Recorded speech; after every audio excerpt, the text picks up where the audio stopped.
Financial markets में किस level का फ्रॉड होता है ये आपकी सोच है और एक आम आदमी को इसके बारे में कुछ भी नहीं पता सीरियसली।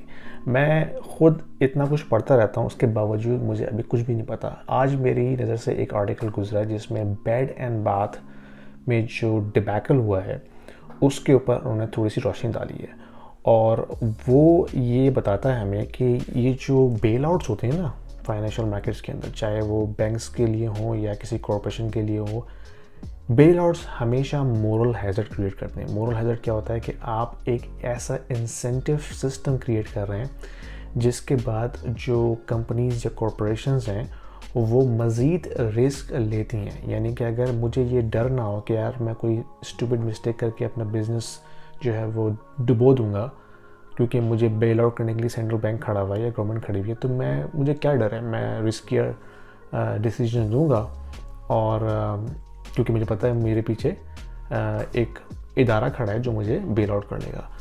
तो ये जिस तरह के बेल आउट्स होते हैं ना, और जब हमने पूरी वेस्टर्न वर्ल्ड में देखते हुए आ रहे हैं कि federal reserve, central banks, governments ये बड़ी बड़ी कॉरपोरेशंस को, बैंक्स को बेल आउट करते रहते हैं और उससे एक इंसेंटिव सिस्टम क्रिएट होता है उन बैंक्स के लिए, उन कॉरपोरेशंस के लिए कि वो मज़ीद और स्टूपिड मिस्टेक्स और रिस्कियर डिसीजंस लें।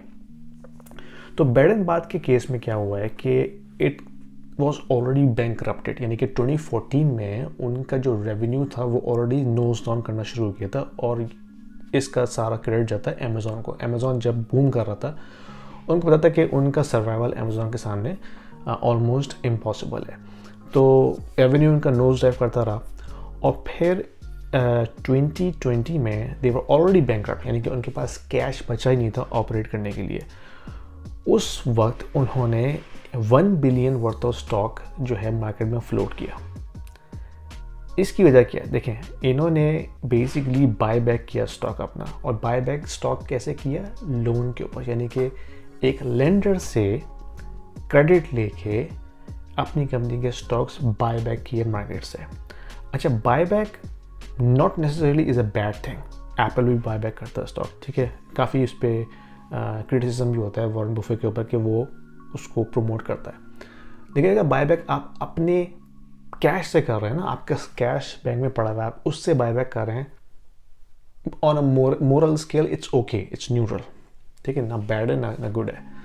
लेकिन अगर आप डेट लेके, एक लेंडर से डेट लेके आप उस डेट को स्पेंड कर रहे हैं बाय बैक करने में, बजाय इसके कि आप उससे इन्वेस्टमेंट्स करें R&D के अंदर, प्रोडक्टिविटी बढ़ाएं, अपने ऑपरेशंस को फैलाएं, आप स्टॉक्स अपने बाय बैक कर रहे हैं। स्टॉक बाय बैक से होता क्या है, उससे आपकी कंपनी के स्टॉक की जो प्राइस है वो इमीडिएटली बढ़ना शुरू हो जाती है।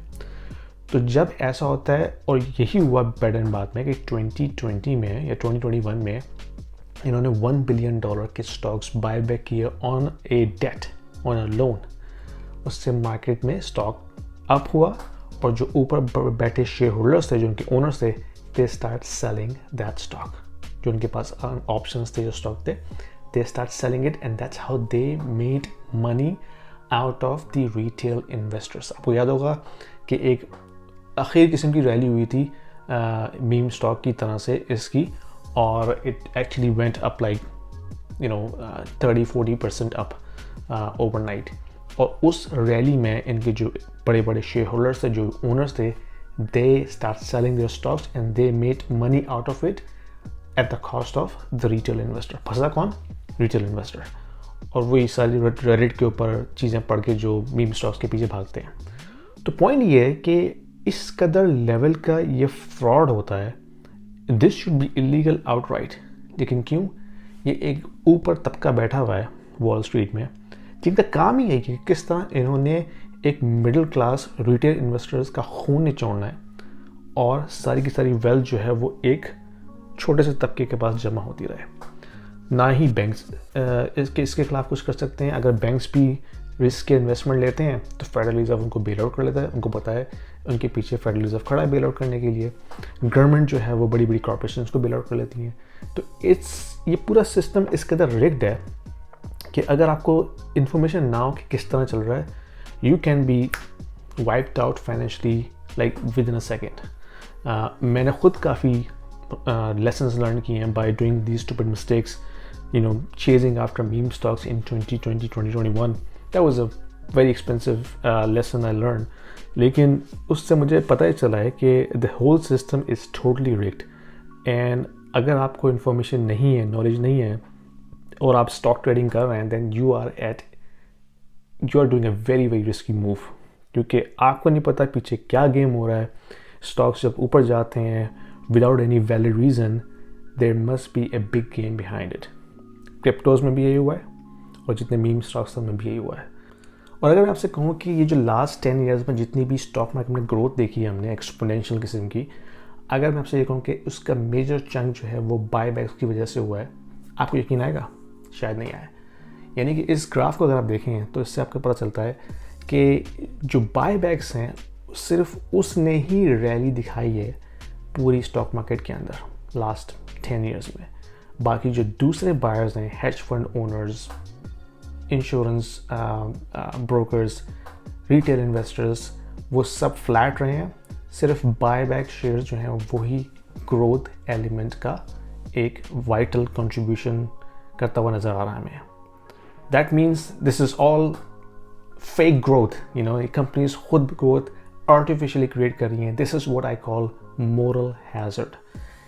और इसमें फंसता कौन है? रिटेल इन्वेस्टर, एक आम आदमी, हम जैसा मिडिल क्लास बंदा जो इस नीयत से स्टॉक मार्केट में पैसा डालता है कि उसके शायद कुछ पैसे बन जाएं. But ultimately majority of those retail investors are annihilated actually by these scams. Anyway, food for thought. Let me know what you think.